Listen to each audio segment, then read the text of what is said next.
Okay, so we're going to go over expanding polynomials. This is essentially a polynomial. Polynomial, poly just means multiple or many terms. So there's lots of different terms here. And a lot of times we almost think of a set of brackets as a term itself because it can be simplified. But in this case, we have variables, which are x's here, and we have constants. We also even have coefficients. You can see there's a 2 here. And in front of these x's, though we don't write it in, there's technically a coefficient of 1. Now, in this scenario, I'm going to outline two really special things. This and this here. You'll notice that the brackets are beside each other in both these scenarios. That means there's multiplication involved, okay? According to BESMAS, that's what we would deal with first. Technically, we'd go into the brackets, but if we look, we don't have any like terms in any of the brackets, so we can't do anything there.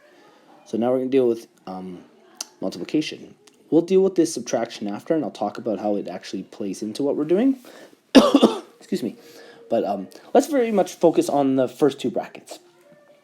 We have something called distributive property. It's where you take the first term, okay? And have you ever heard of this? FOIL, F-O, yes? Yeah. I-L? Amazing, good. So FOIL is just your first terms, and then they tell you, yep, inside. Very good. Great. Now, you can memorize FOIL, but once you get the hang of it, you'll kind of just get used to doing this type of multiplication. But first terms means the first term within each bracket, you multiply those two. Then your outside terms, which is still this first term in this bracket, it's just the last term in that bracket. We then multiply those two, so that's two of them. And then the inside terms, that's the -3 and the x. We multiply these two. And then the last terms are the 3 and the 2. We multiply these two terms, okay? I'm going to represent it a little different when we go to the second pair, but I decided to use FOIL because you've apparently heard of it before.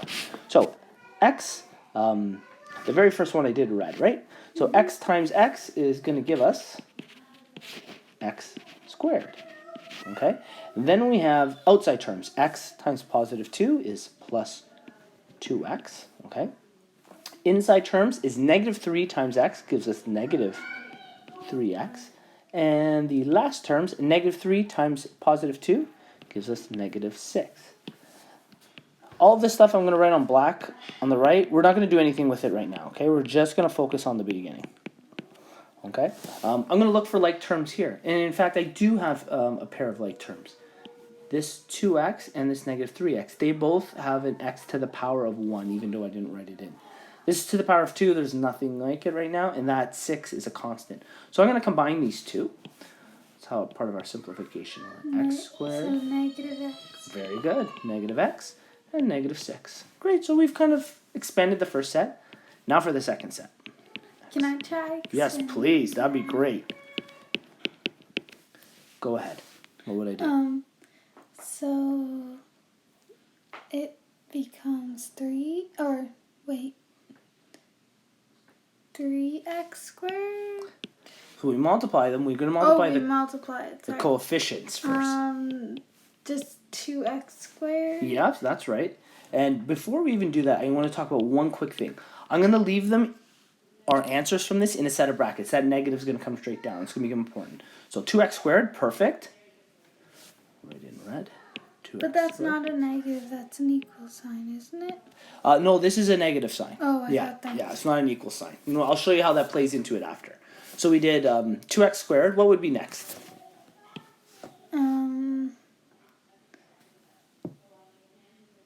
-4x. Yes, that's right. -4x. Then what?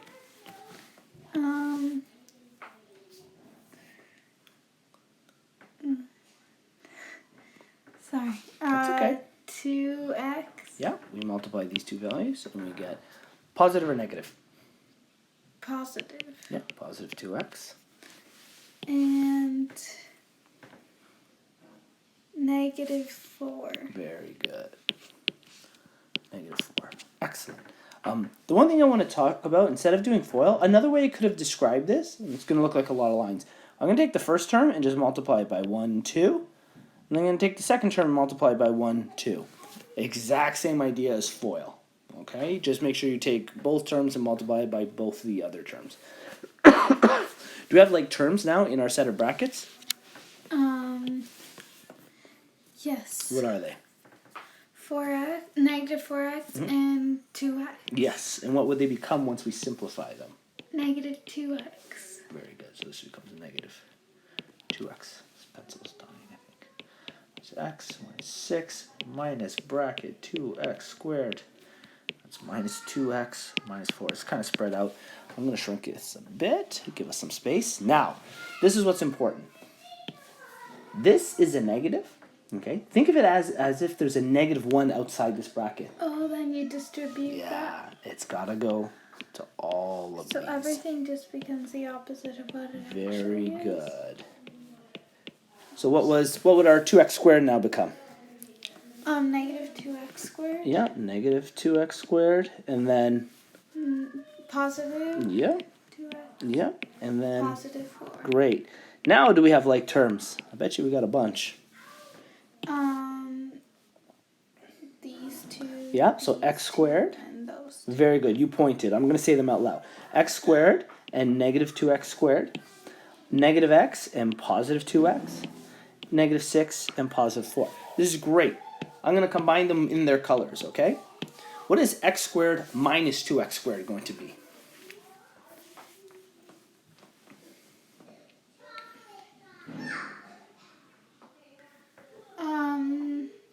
Negative 3x to the power of, negative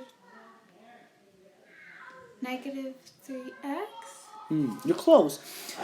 When we're doing like terms, think of it just like we had over here. Oh, negative 3x squared. Ah, you got the x squared Just right. stays But the remember, same. this is 1 subtract 2.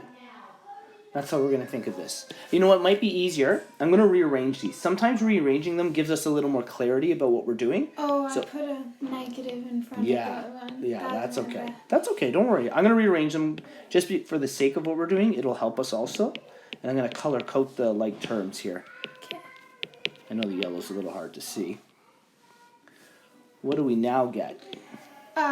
Negative x squared. Perfect.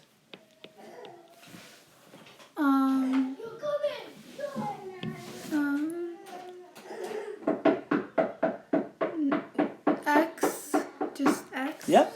Positive x. It's hard to see, I know. Negative 2. Yep, that's right. Negative 2. I'm going to rewrite it all in black so it seems a little more permanent here. Negative x squared plus x minus 2. That is the simplified version of all of that stuff we started with there. We went through a lot of concepts. We did FOIL, or sometimes they call it the rainbow method. Then we distributed a negative to everything. We grouped like terms, collected them, and we ended up with 3 terms. So it's still poly because there's 3 different terms that aren't like each other, but each of them are simplified. Okay? So